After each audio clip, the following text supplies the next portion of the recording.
Hello l'équipe. Donc là il est samedi très tôt le matin, enfin très tôt, ça va en vrai, il est encore 7h45.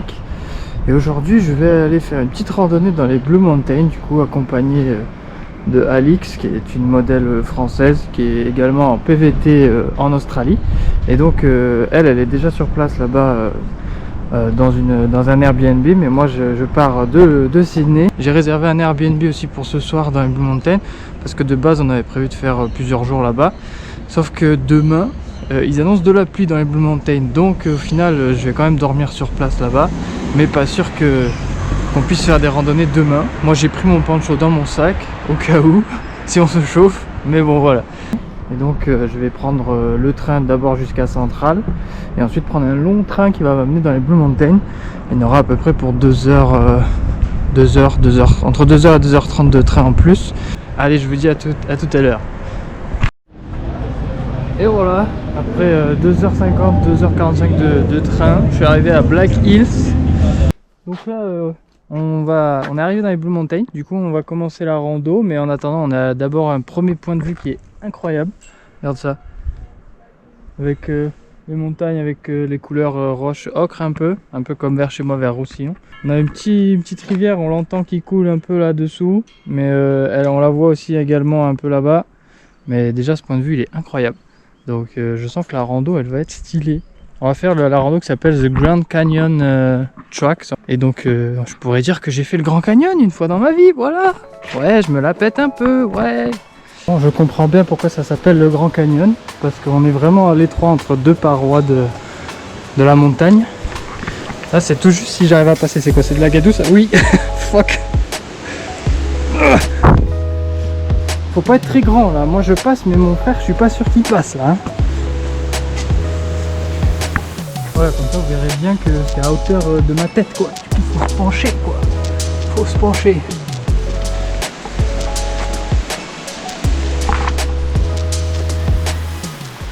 Tu veux savoir comment tu sais que t'es en Australie? Il y a écrit danger de partout. Voilà. T'es en Australie quand tu vois ça. C'est bien ça. Encore danger. C'est écrit quoi là? No entry. Oh merde. Faut pas entrer les gars. Faut pas entrer là, vous allez où? En fait je suis dans Jurassic Park. Ça fait penser à Jurassic Park 2. Avec les mini bestioles là, qui attaquent les hommes là. Et... Vous avez vu Jurassic Park 2? Non. Ah ouais. Ça te fait penser à ça? Ouais. Mais tu sais pourquoi? Parce que c'est les grosses fougères et tout là. C'est des plantes les plus vieilles du monde, genre ah ouais, là où autant des dinosaures, et je crois que c'est une des plantes qui a le moins évolué. Mais les reptiles comme ça, genre depuis genre le Mésolithique, tu vois. Donc, ok.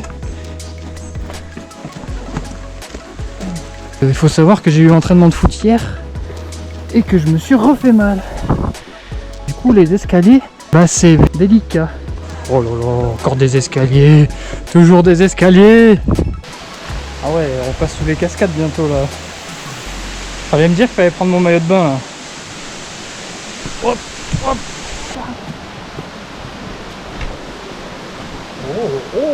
Oh, j'ai envie de sauter dans l'eau là. Mais elle doit être à moins 40.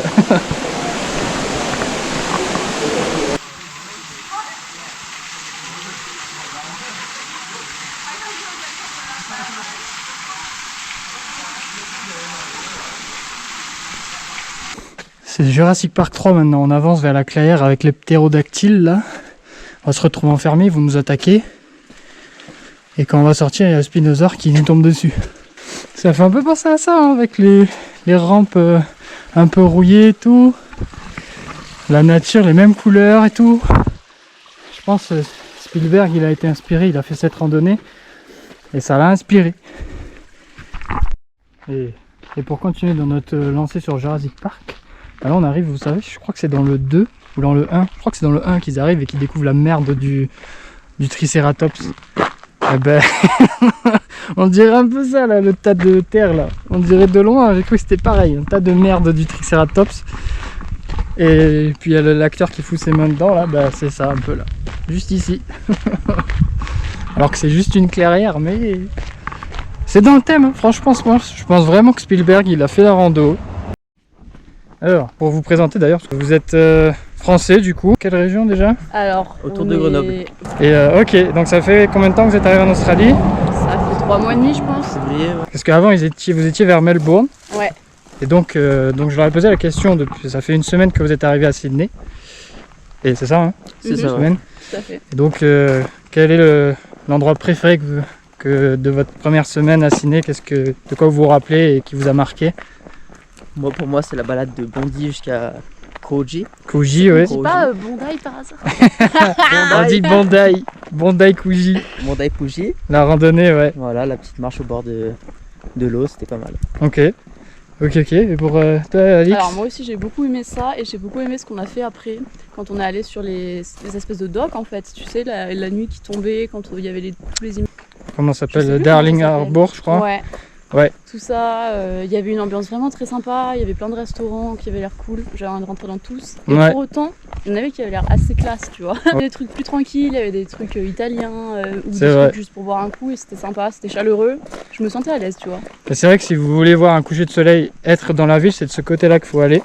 Parce que le soleil se couche effectivement de ce côté-là. Alors que si vous avez le côté opéra de Sydney, tout ça, vous n'allez pas voir le soleil se coucher et donc les lumières seront pas les mêmes. Donc pour les nouveaux arrivants à Sydney, vous savez où vous vous placez maintenant pour voir le coucher de soleil. Des escaliers, toujours des escaliers. Faut avoir du cardio en fait. C'est pour ça que les gens de Sydney sont toujours fit. Ils ont les Blue Mountains à côté. Du coup, ils ont toujours le summer body, tu vois. Et aussi quelque chose que eux ils ont fait comparé à moi, c'est qu'ils ont pris une voiture. Et ça c'est très utile la voiture, surtout en Australie, parce que tout est très loin et sans la voiture ça devient compliqué. Et vous, la voiture, vous l'avez trouvée sur, tu m'as dit, en concession? On allait en concession, après il y a pas mal de choses aussi particulières, mais on n'avait pas trop confiance. Ok. Les gens qu'on a rencontrés, c'est un peu chelou le contact. Ok, et vous avez fait sortir combien d'argent à peu près pour la voiture? 8 000 $, ok. Pour un 4x4. Voilà, généralement, il y a beaucoup de kilomètres sur ces voitures-là, mais je sais que à chaque fois, à la fin du PVT, les gens peuvent les revendre sans problème, donc au final, c'est pas vraiment une perte d'argent. Si vous n'arrivez pas de pépin avec, vous arriverez facilement à la revendre à un autre PVTiste qui viendra en Australie après vous, quoi. Là, on part sur la randonnée Aboriginal Heritage. Et donc c'est une randonnée sur les traces des aborigènes apparemment, donc on va découvrir tout ça. Pour deviner quoi, ça fait 5 minutes on est parti, ça fait 5 minutes qu'on descend des marches.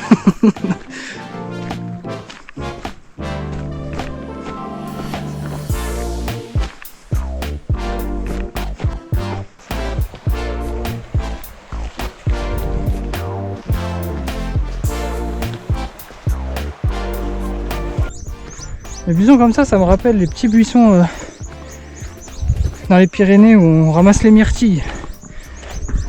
Comme on faisait avec mes grands-parents et mon frère. Ça commençait toujours avec 20 minutes où tout le monde était focus en train de rechercher les myrtilles. Tu les ramasses, tu mets dans les boîtes, t'enchaînes avec un autre buisson.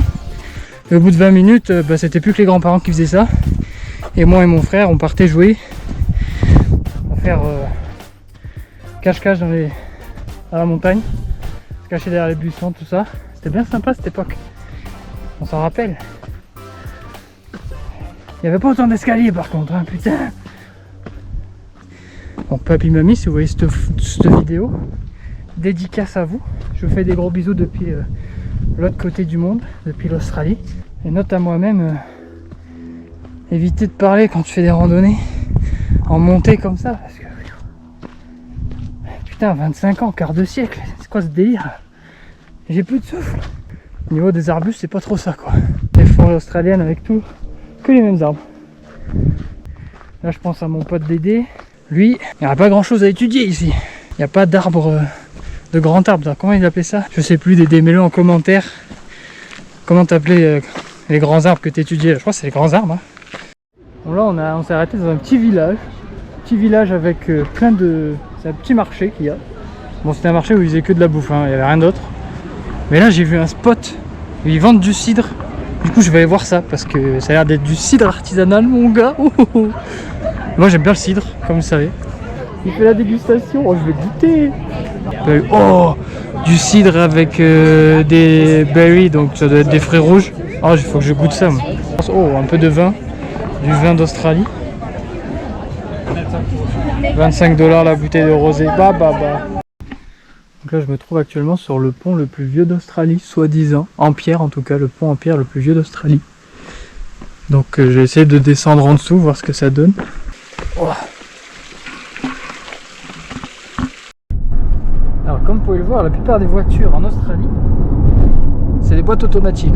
Et puis, ben voilà, le volant à droite, et puis ici, il faut rouler à gauche. Vous avez passé un équivalent permis, comment ça se passe? On a payé une traductrice, pardon. Ah, vous l'avez fait la traduction la traduction native, on appelle ça. On a payé pour qu'ils traduisent en anglais, ouais. Ça vous a coûté combien? 70 €, je crois. Ouais, 35 chacun, peut-être. Ok. Cet ordre-là. Vous l'avez trouvé où la personne qui a fait ça? Sur le groupe Les Français à Melbourne, je crois que c'était. Les Français en Australie. Ouais. Ok. En Australie.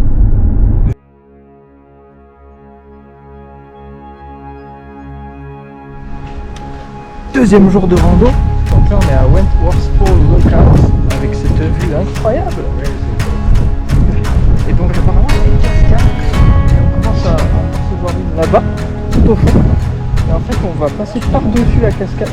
Et ensuite on va descendre en dessous. On va être au pied de la cascade. Ça va être très sympa je pense. On va partir sur 1h30 à peu près je crois, il me semble. Aller-retour. Donc let's go. Toujours avec les mêmes acolytes.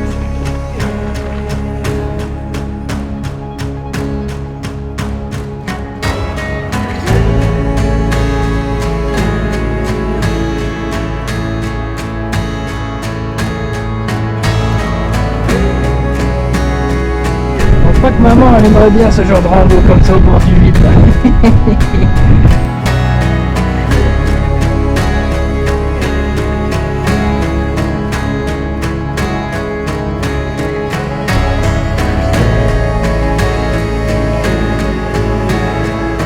En fait c'est même pas des escaliers là, c'est carrément une échelle de bordel.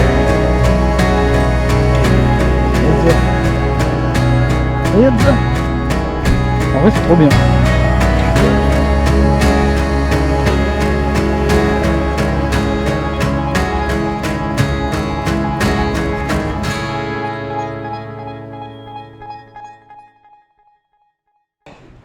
La partie la plus compliquée. Là faut remonter tout en haut de la montagne. Même les tapis à la salle ils ont pas des inclinaisons comme ça. Pour la petite histoire, du coup Alix c'est modèle et on a à peu près le même réseau en France, c'est pour ça que c'est assez exceptionnel qu'on se retrouve tous les deux à l'autre bout du monde au même moment. Et pourquoi je vlog alors qu'il y a putain d'escalier comme ça là? Oh. Ça va comment derrière? On parle pas, on se tait. Comment ça fonctionne pour être modèle en Australie? Comme en France, tu peux rentrer en agence. Et sinon, tu peux faire du direct, client direct. Tu as des sites internet, des applications. The Right Fit, Start Now. Donc ça, en fait, ce sont des applications où tu crées ton profil. Ouais, c'est ton book en ligne. C'est un book en ligne en fait. En ligne qui te met en relation potentiellement avec des clients. Ok. Des marques, des photographes. Donc toi, ça fait 2-3 mois que tu es arrivé, mais de base, c'était pas directement là-dedans que tu cherchais du boulot. Non, pas du tout. Moi, mon but premier, c'était vraiment de voyager. Après, pour voyager, forcément, faut financer. Ouais. Donc, tu travailles. J'ai travaillé en ferme. Après, c'est vrai que si, en plus d'un autre travail, tu peux allier ça, bah, c'est toujours... ça fait des contacts et puis ça fait de l'argent. Donc, c'est un travail que j'aime faire. Donc, ouais. t'as moins l'impression de travailler. Parce que toi, tu me disais, ça faisait des années que tu avais commencé à poser, à être modèle. Et donc... elle a déjà pas mal de travail conséquent. Je vous mettrai quelques photos qu'elle a déjà réalisées que j'ai trouvées sur son book parce qu'on n'a pas encore shooté ensemble. Mais ça ne devrait tarder, enfin, j'espère. Ça ne saurait tarder dès que la caméra est réparée. Ouais, et voilà, Le petit séjour dans les Blue Mountains se termine. 2 jours assez intenses, mais ouais, c'était très sympa. Donc moi j'avais réservé un Airbnb pour une nuit, pour le samedi soir. Ça m'a permis de passer tout le week-end dans les Blue Mountains. Je pense que c'est le meilleur plan en vrai de réserver une nuit pour passer un week-end là-bas. Après, tout ça peut se faire en une journée. Hein. J'aurais pu rentrer hier soir, mais ça aurait été encore un peu long, encore au moins 2-3 heures de train pour rentrer. Mais voilà, ça peut se faire en une journée si ça vous intéresse. Sur ce, je vous fais plein de bisous et je vous dis à la prochaine aventure.